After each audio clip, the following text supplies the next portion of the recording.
राम किशन जी दोपहर की कड़ी धूप में जब घर लौटे तो वो पूरी तरह से पसीने से तरबतर थे। घर में घुसते ही उन्होंने अपनी पत्नी सुमित्रा जी को आवाज़ लगाई, अरे भाग्यवान, जल्दी से ठंडा पानी देना, जान निकली जा रही है। नींबू पानी बना दो। तो कहना ही क्या, दिल जैसे धड़क धड़क कर रहा है। ये सुनते ही सुमित्रा जी जल्दी से रसोई में गई और नींबू पानी बनाकर ले आई। पानी पीने के बाद राम किशन जी को थोड़ी राहत मिली, लेकिन तेज गर्मी और पसीने की वजह से उनका रक्तचाप बहुत कम हो गया था। उन्होंने कहा, अब ये गर्मी बर्दाश्त नहीं हो रही, लेकिन क्या करें, महंगाई इतनी बढ़ गई है कि महीने की शुरुआत में ही सारे पैसे खर्च हो जाते हैं। ऊपर से कूलर भी खराब हो गया। तभी सुमित्रा जी ने कहा, ए जी, मैं तो कहती हूँ कि दोनों बेटों के कमरे में तो एसी है ही, हम भी क्यों ना एक सेकंड हैंड एसी खरीद लें। तभी राम किशन जी ने अपने कंधे पर पड़े गमछे से पसीना पोंछा और खाली गिलास पास की मेज पर रखते हुए बोले, बात तो तुम्हारी सही है भाग्यवान, इस महीने हमारी एफडी पूरी होने वाली है, उसमें से एक एसी तो आसानी से आ जाएगी, और वैसे भी बाकी का बिल भी तो मैं ही भरता हूँ। ये सुनकर सुमित्रा जी ने थोड़ी राहत की सांस ली, क्योंकि वैसे भी उनकी बहुओं को उनसे कोई मतलब नहीं था। शादी के बाद से दोनों बहुएं सास ससुर से ज़्यादा बातें नहीं करती थीं और न ही उनकी कोई जिम्मेदारी लेती थीं। दोनों ही बहुएं बस अपने पतियों के लिए ही खाना बनाती। जब राम किशन जी और सुमित्रा जी ने देखा कि बहुओं को उनके किसी भी काम में दिलचस्पी नहीं है, तो उन्होंने बिना कोई विवाद के साफ साफ कह दिया कि बेटा, तुम हमारी चिंता मत करो, बस अपने पति का खाना बनाना मत भूलना, इससे घर में झगड़ा नहीं होता और वातावरण भी अच्छा रहता था। सुमित्रा जी ने कभी भी एक सास की तरह अपनी भूमिका नहीं जताई। उन्होंने खुद ही रसोई की जिम्मेदारी ले ली। हालांकि घर का सारा खर्चा मिलकर ही किया जाता था। बिजली का बिल राम किशन जी की पेंशन से भरा जाता और बाकी खर्चा दोनों बेटे उठाते। जिसे जो चाहिए होता वो अपना खाना खुद बनाता था। राम किशन जी को अपने बेटों के व्यवहार से घिनता आती थी, क्योंकि उन्होंने अपने बेटों के पालन पोषण के लिए बहुत त्याग किए थे। लेकिन शादी के बाद उनके बेटों ने अपनी पत्नियों का ही साथ देना ज़्यादा पसंद किया। अगले दिन राम किशन जी की तबीयत पहले से ही ठीक नहीं थी और सुमित्रा जी के मायके में उनके भाई की हालत बहुत गंभीर थी। इसलिए उन्होंने अपनी पत्नी को अकेले ही गांव भेज दिया। पर अब राम किशन जी के खाने पीने की जिम्मेदारी दोनों बहुओं पर आ गई थी और इस बात की नाराज़गी उनके चेहरे पर साफ झलक रही थी। राम किशन जी को मधुमेह था, इसलिए उन्हें सुबह 9 बजे नाश्ता चाहिए होता, लेकिन दोनों बहुएं सुबह 10 बजे से पहले अपने कमरों से बाहर नहीं निकलती थी। तो राम किशन जी ने अपने दोनों बेटों से पहले ही कह दिया कि जब तक तुम्हारी माँ वापस नहीं आती, तब तक तुम अपनी पत्नियों से कह देना कि वो सुबह 9 बजे मुझे नाश्ता दे दिया करें। दोनों बेटे बिना कुछ कहे अपने अपने कमरों में चले गए, लेकिन उनके चेहरों पर नाराज़गी साफ झलक रही थी। उन्हें मालूम था कि उनकी पत्नियां ससुर की सेवा करने वाली नहीं हैं, परंतु अगले ही दिन सुबह 9 बजे दोनों बहुएं रसोई में मौजूद थी। लेकिन दोनों इतनी ज़ोर से बर्तन पटक रही थी कि उनका गुस्सा साफ झलक रहा था। जब राम किशन जी कमरे से बाहर आए तो उन्होंने बहू की बातचीत सुनी। बड़ी बहू छोटी बहू से कह रही थी कि बुढ़िया जानबूझकर गांव चली गई और ये बोझ हमारे सिर पर डाल गई। इस पर छोटी बहू बोली, कितने नखरे हैं इस बुढ़े के, नाश्ता 9 बजे चाहिए, खाना 1 बजे और शाम को 4 बजे चाय चाहिए। हे भगवान, ये दिन कैसे कटेंगे। रात भर बच्चे सोने नहीं देते, 2 बजे नींद आती है और सुबह जल्दी उठकर इस महाराज के लिए नाश्ता बनाना पड़ता है। ये सब सुनकर राम किशन जी का मन बहुत दुखी हुआ। उनकी पत्नी ने उन्हें कभी भूखा नहीं रखा था। 9 बजने से पहले ही उन्हें गर्मा गर्म दलिया मिल जाता था, लेकिन आज बहुओं ने केवल कुछ बिस्किट और 1 कप चाय मेज पर रख दी थी। चाय में बहुत ज़्यादा पानी था और चाय पत्ती इतनी ज़्यादा डाली कि चाय बहुत ही कड़वी हो गई। राम किशन जी को ऐसे चाय की आदत नहीं थी। उन्होंने पहला घूंट लिया और तुरंत ही कप एक तरफ रख दिया। दोनों बहुएं अपने कमरे में वापस चली गईं। धूप आज बहुत तेज थी। रामकिशन जी का पसीना रुकने का नाम ही नहीं ले रहा था। वो अभी अभी नहाकर आए थे, फिर भी पूरी तरह पसीने में भीगे हुए थे। ऊपर से इस कड़वी चाय ने उनके मुंह का स्वाद और भी खराब कर दिया। उन्होंने आंखों में छलकते आंसू पोंछे और रसोई घर की ओर चले गई। वहां जाकर उन्होंने देखा कि रसोई पूरी तरह बिखरी पड़ी है। उनकी पत्नी बहुत सफाई रखती थी। वो रात को सोने से पहले चाहे बर्तन किसी के भी हों, पर कभी जूठे बर्तन नहीं छोड़ती थी। पूरी रसोई साफ करके ही सोती थी।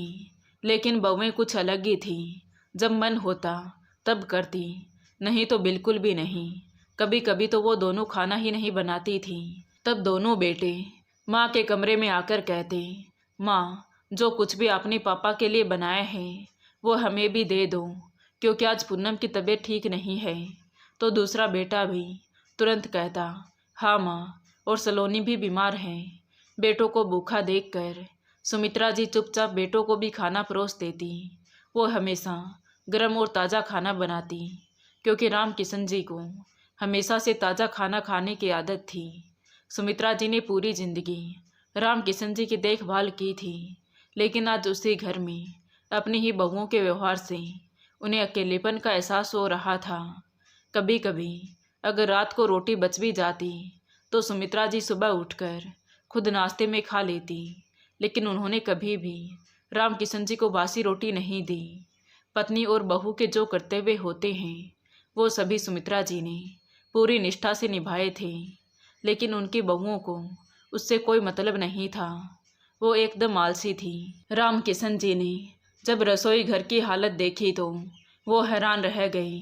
रात के गंदे बर्तन पूरी स्लैब पर फैले हुए थे।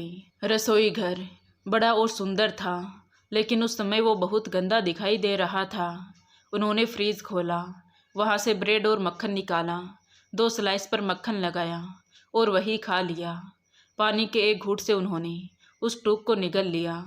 उनकी आंखों में आंसू आ गए। उन्हें अपनी पत्नी की बहुत याद आई, लेकिन वो पीड़ा और निराशा इतनी गहरी थी कि उन्हें वापस बुलाना संभव नहीं था।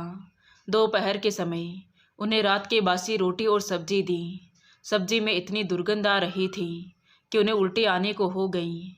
उन्होंने थाली को वैसे की वैसे ही एक तरफ रख दी और बड़ी बहू से कहा, बहू, मुझे बस 1 गिलास दूध दे दो। रामकिशन जी का इतना कहना हुआ कि बड़ी बहू चिल्लाते हुए बोली, पिताजी, आपके बहुत नखरे हैं। कभी रोटी सब्जी चाहिए तो कभी दूध चाहिए। ये सुनकर रामकिशन जी को बहुत गुस्सा आया, जबकि उनकी पत्नी सुमित्रा जी ने उन्हें पहले ही समझाया था कि बहुओं से झगड़ा मत करना। लेकिन अब उनका धैर्य खत्म हो गया था। उन्होंने कहा, क्या तुम अपने पिता को भी ऐसा ही खाना देती? देखो, ये सब्जी खराब हो गई है, कितनी बदबू आ रही है, और रोटी भी बासी है। ये सुनकर बड़ी बहू और भी भड़क उठी। उसका चेहरा गुस्से से लाल हो गया। वो तिरस्कार भरे लहजे में बोली, एक काम करो, माँ जी को वापस बुला लो, वही आपकी देखभाल कर सकती है। क्या मुसीबत है, कभी ये नहीं चाहिए तो कभी वो नहीं चाहिए। सब्जी बिल्कुल ठीक है, लेकिन आपको तो बदबू आ रही है, जैसे घर का सारा खर्चा आप ही चला रहे हों। ये कहकर वो निश्चिंत होकर अपने कमरे में चली गई। तभी दरवाजे के पास खड़ा रामकिशन जी का पोता गोलू ये सब देख रहा था। रामकिशन जी ने अपनी आंखों में आए आंसू पोंछे और अपने कमरे की तरफ बढ़ गई। तभी उनका पोता गोलू दौड़कर रसोई में गया और 1 गिलास लिया, फ्रिज में से दूध निकाला और गिलास भरकर अपने दादाजी के पास आकर बोला, दादाजी, ये दूध पी लीजिए। ये देख रामकिशन जी का हृदय प्रेम से भर गया। उन्होंने पोते को गोद में उठाया, प्यार से अपने सीने से लगाया और उसके माथे को चूमते हुए बोले, तू तो मेरा खून है ना, इसीलिए तुझे अपने दादा की तकलीफ़ दिखाई देती है। तभी गोलू ने उनकी तरफ देखते हुए कहा, दादाजी, आप चिंता मत कीजिए, मैं बड़ा हो जाऊंगा ना और मेरी पत्नी आ जाएगी तो मैं भी उसे कहूँगा कि मेरे माता पिता को भी बासी खाना खिलाया जाए। इतना बोलकर गोलू आंख मारते हुए हंसने लगा, जैसे कि उसे अपने दादाजी को खुश करना हो। एक पल में ही राम किशन जी के चेहरे पर हंसी आ गई। बच्चों की बातें ऐसी होती हैं कि इंसान को एक पल में खुश कर देते हैं। रात को दोनों बेटे ऑफिस से आ गए तो खाने के लिए डाइनिंग टेबल पर बैठे। आज मटर पनीर बनाया गया था, लेकिन उसकी हालत बहुत अजीब थी। ग्रेवी तो उसमें लग ही नहीं रही थी और प्याज के बड़े बड़े टुकड़े तैर रहे थे। राम किशन जी ने जब खाना देखा तो झुंझलाकर बोले, ये क्या खाना बनाया है? देखो तो सही, प्याज टमाटर पानी में तैर रहे हैं। तुम्हारी माँ ने कभी ऐसा खाना परोसा था क्या? अरे तुम्हारी पत्नियाँ तो नारी जाति के लिए कलंक है, इन्हें साधारण खाना बनाना भी नहीं आता। तभी बड़े बेटे ने कहा, ऐसा कुछ भी बुरा नहीं है पिताजी, चल सकता है। उसने मटर पनीर अपनी थाली में परोसा और बच्चों के साथ खाने लगा। फिर कुछ देर रुककर बोला, और वैसे भी माँ को खाना बनाना और घर संभालना आता था पिताजी, क्योंकि वो पढ़ी लिखी नहीं थी। लेकिन आजकल की लड़कियाँ उच्च शिक्षा लेती हैं, इसलिए उनके पास घर संभालने का समय नहीं होता। हम भी तो समझौता कर ही रही है ना। यह सुनकर राम किशन जी का गुस्सा और भी बढ़ गया। उन्होंने कहा, अच्छी पढ़ाई का मतलब क्या सास ससुर का अपमान करना होता है? अगर पढ़ाई से घर का काम और इंसानियत संभालने की समझ नहीं आती तो तुम्हारी अनपढ़ माँ उनसे 100 गुना अच्छी थी। उसने कभी मेरे माँ बाप के सामने आवाज़ नहीं उठाई, कभी मुझे ऐसा बेस्वाद खाना नहीं दिया। शादी से पहले अगर तुम्हारे खाने में थोड़ी भी कमी होती थी तो तुम माँ पर चिल्लाते थे कि माँ ये क्या खाना बनाया है, हम दिन भर थक कर आते हैं, कम से कम खाना तो अच्छा दे दिया करो। लेकिन अब ये खाना तुम्हें सहज स्वीकार है। ये बोलकर राम किशन जी ने कुर्सी पीछे खिसकाई और उठते हुए बोले, खाना ख़त्म होने के बाद बाज़ार से दही ले आना, मैं दही के साथ रोटी खाऊंगा। और हाँ, सुबह के नाश्ते के लिए मुझे ब्रेड और शुद्ध दूध चाहिए। ब्रेड तुम लेकर आना, दूध मैं खुद जाकर देख लूँगा। और अपनी पत्नी से कहना कि वो अपने कमरे में ही बैठी रहे, मुझे नाश्ते के लिए उनकी ज़रूरत नहीं है। ऐसा कहकर वो गुस्से में अपने कमरे में चले गई।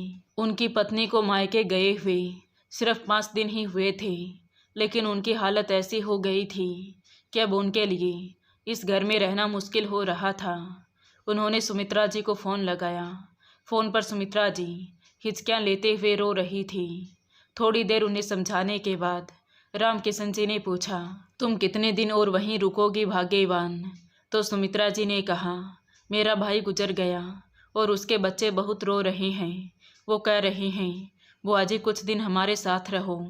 तो राम किशन जी ने कहा, वो बात तो ठीक है, लेकिन अगर तुम वहीं रुकी रही ना तो शायद मैं जिंदा ना रहूं। यह सुनकर सुमित्रा जी घबरा गई। अजी आप ऐसी बातें क्यों कर रहे हैं? भगवान ना करे आपको ऐसा कुछ भी हो। तभी राम किशन जी ने कहा, तुम नहीं जानती भाग्यवान, इन दोनों बहुओं ने मेरा जीवन नरक बना दिया है।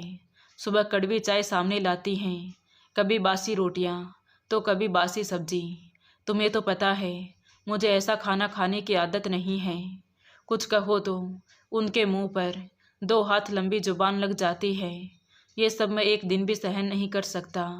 फिर भी मैंने तुम्हें कभी वहाँ रुकने से मना नहीं किया। मैं तुम्हारी मजबूरी समझ सकता हूँ, लेकिन भगवान के लिए जितनी जल्दी हो सके वापस लौट आना। इतना कहकर राम किशन जी ने फ़ोन रख दिया। तो अगले 2 दिन बाद ही सुमित्रा जी लौट आई। इन 7 दिनों तक राम किशन जी ने दही और ब्रेड खाकर जैसे तैसे दिन बिताए।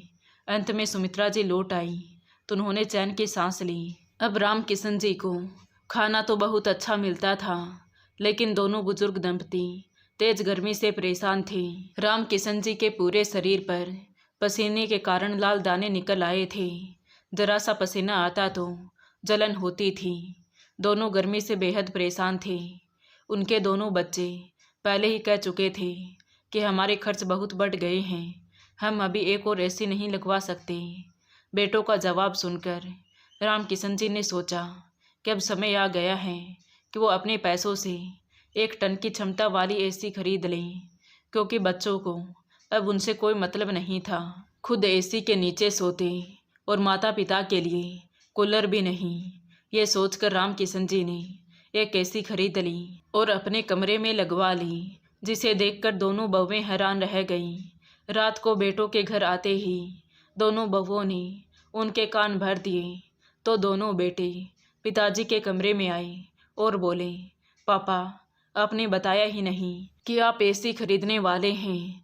रामकिशन जी ने कहा, तुमसे पूछकर ही क्या फ़ायदा बेटा, पहले ही तो साफ मना कर दिया था तुम लोगों ने। हम कूलर इस्तेमाल कर रहे थे लेकिन अब वो भी ख़राब हो गया, इसलिए एसी लिया। ज़िंदगी भर संघर्ष ही किया तो कम से कम अब बुढ़ापे में तो हमें भी थोड़ी राहत मिले। तुम लोगों को अच्छी नौकरियां मिली तो लगा था कि हमारे भी अच्छे दिन आएंगे, पर हम तो उस मामले में बदनसीब ही निकले। रामकिशन जी की शिकायतें थम नहीं रही थी। तभी सुमित्रा जी ने कहा, ऐसा मत कहिए जी, थोड़े शांत हो जाइए। कहते हुए उन्होंने अपने बेटों की तरफ देखा और फिर शांत स्वर में उन्हें समझाते हुए बोली, देखो बच्चों, दरअसल कूलर खराब हो गया था और तुम्हारे पिताजी और मुझे बहुत घमौड़ियाँ भी हो गई, इसलिए मैंने ही इन्हें कहा था कि एक एसी ले लें। अब गर्मी बर्दाश्त नहीं होती, अब तो हम बूढ़े हो गए हैं, थोड़ी राहत तो हमें भी चाहिए। कहते हुए सुमित्रा जी ने रामकिशन जी की बाहें ऊपर कर बच्चों को उनके घायल हाथ दिखाए। उनके पूरे हाथ पर बड़ी बड़ी घमौड़ियाँ हो रखी थी। ये देखकर दोनों बच्चे कुछ नहीं कह पाए और शर्मिंदा होकर चुपचाप अपने कमरे में चले गए। अब रामकिशन जी और सुमित्रा जी बहुत ही सावधानी से एसी का उपयोग कर रहे थे, लेकिन उनकी बहुएं एसी 24 घंटे चालू रखती। इसलिए 1 महीने बाद जब बिजली का बिल आया तो 20,000 रुपये देखकर बेटों ने घर में हंगामा कर दिया। वो गुस्से में बिल को रामकिशन जी के मुंह पर फेंकते हुए बोले, पिताजी देखिए, इतना बड़ा बिल, इसे भरेगा कौन। ये सुनकर रामकिशन जी को भी गुस्सा आया। उन्होंने बिल उठाकर देखा और बोले, इतना क्यों चिल्ला रहे हो, घर में 3 एसी चल रही हैं तो बिल तो आएगा ही ना। तभी बड़ा बेटा गुस्से में बोला, यह बिल भरेगा कौन। तो रामकिशन जी ने कहा, इससे पहले करीब 15 से 16,000 रुपये का बिल आता था जो वो मैं अपनी पेंशन से भरता था, तो इस बार ये 5,000 रुपये एक्स्ट्रा हैं, ये तुम दोनों डाल दो। पिताजी, मेरी कोई लॉटरी नहीं लगी है कि मैं 5,000 रुपये डाल दूँ। घर का खर्चा पहले ही बहुत है और मेरे बच्चे की फीस 60,000 रुपये है, मैं नहीं भर सकता। बड़े बेटे ने चिल्लाते हुए कहा। तो उसका छोटा भाई भी बोला, मैं कहाँ लाखों का वेतन कमाता हूँ, मुझे बेटे के स्कूल के लिए एडमिशन के लिए 20,000 रुपये चाहिए, वो भी नहीं जुटा पा रहा हूँ, तो बिजली का बिल कैसे भरूँगा। यह सुनकर रामकिशन जी ने कहा, कई सालों से मैं ही तुम्हारे कमरे की एसी का बिल भरता आया हूँ और खुद गर्मी में तड़पता रहा हूँ। आज जब मेरी बारी आई तो तुमको परेशानी हो रही है। ठीक है, अब हर किसी को अपना खर्चा खुद उठाना होगा। बिजली का बिल तुम अपना अपना भरो, मैं अपना भर लूँगा, और घर खर्चा तो मेरी पेंशन से मैं और मेरी पत्नी दोनों आराम से चला लेंगे। ये सुनते ही दोनों बेटे गुस्से में आ गए। बड़ा बेटा बोला, ठीक है, फिर अब सब कुछ छोड़कर बाहर जाने की तैयारी करो। तो रामकिशन जी को भी गुस्सा आया। उन्होंने कहा, मैं क्यों जाऊं अपना घर छोड़कर। दोनों बच्चे आगे बढ़े जैसे कि पिता को मारने के लिए तैयार हो। तभी सुमित्रा जी बीच में आ गई और बोली, तुमको शर्म नहीं आती, तुम अपने बाप को मारने जा रहे हो। तभी बेटों ने उनकी बात को अनसुनी करते हुए उन्हें जोर से धक्का दे दिया, जिससे वो जोर से ज़मीन पर जा गिरी और आगे बढ़कर रामकिशन जी का हाथ मजबूती से पकड़ा और कहा, यह घर सिर्फ तुम्हारा नहीं है बूढ़े, इसलिए हमारे ऊपर बैठने की कोशिश मत करो। हम इतना बड़ा बिल नहीं भर सकते, और अगर कूलर खराब हो गया था तो उसे हमें देना चाहिए था ना। हम पहले से ही अपने खर्चों से परेशान हैं। बड़ा बेटा चिल्लाते जा रहा था। तभी छोटे बेटे सुमित ने उनका हाथ छुड़ाते हुए कहा, अरे भाई चलो, इनसे बहस करने का क्या फ़ायदा। इस एसी को उतारकर बेच डालते हैं, नई एसी है, आराम से बिक जाएगी। और इन दोनों को छत के ऊपरी कमरे में डाल दो, दोनों वहीं अपना बाकी का जीवन बिता लेंगे, ये उनके लिए सही जगह है। बेटों के मुंह से ये सुनकर सुमित्रा जी की आंखें भर आई। वो पहले जोर से गिर पड़ी थी, लेकिन जैसे तैसे उठकर रामकिशन जी के साथ खड़ी हो गई। दोनों बेटों ने उनका सारा सामान उठाया और उन्हें छत के ऊपरी कमरे में फेंक दिया, जहाँ ना पंखा था ना लाइट। जाओ ऊपर सो जाओ, अब हम ये एसी उतार कर बेचते हैं। ये कहकर उन्होंने एसी उतार कर बेच दी। रामकिशन जी और उनकी पत्नी रुक रुक कर रोते रहे। उन्होंने अपना पूरा जीवन बच्चों के लिए बलिदान किया था और अब ये वक्त देखना पड़ा। जो सुख के दिन उन्होंने कभी चाहे थे वो तो दूर थे ही, बच्चों ने उन्हें इतनी अपमानजनक तरीके से पेश आकर मजबूर कर दिया कि वो दोनों बिल्कुल हताश हो गए। ऊपरी कमरे में गर्मी और भी बढ़ गई थी। पूरे घर पर बच्चों ने कब्जा कर लिया और माँ बाप के कमरे में भी ताला लगाकर छोड़ दिया ताकि वो फिर से अंदर ना जा सकें। गर्म हवा की लपट उनके कानों में पड़ी तो उनके शरीर पर पसीने के कारण घमौड़िया के घाव जलने लगे। एक रात उन्होंने घर छोड़ने का फैसला किया और वहाँ से निकल गई। चारों बेटे बहू सुबह जब उठे तो उन्हें कोई फर्क ही नहीं पड़ा, उल्टा उन्हें खुशी हुई कि पूरा घर उनके कब्जे में आ गया। लेकिन जैसे ही दोनों भाई ऑफिस के लिए निकलने लगे तो सामने दरवाजे पर अपने माता पिता को देखकर हैरान रह गई।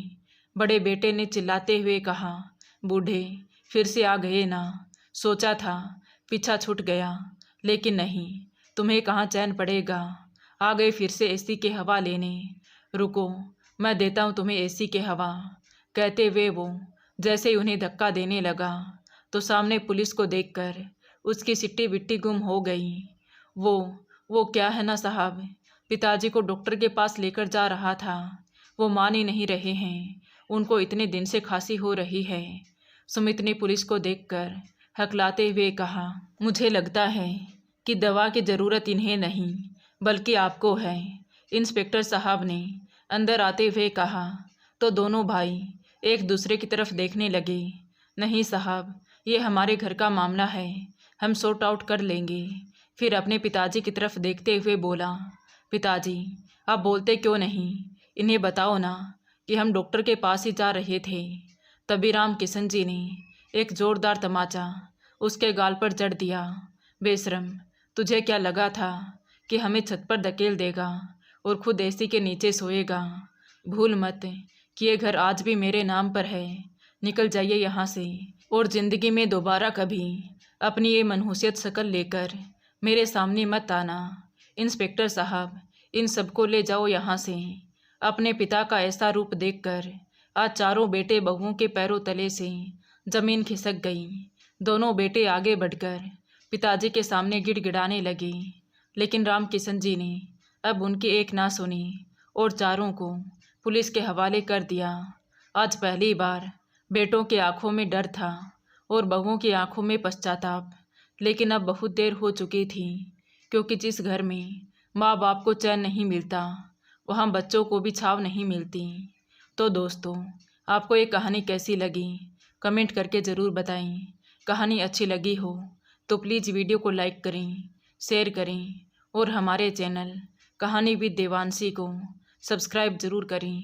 Thank you.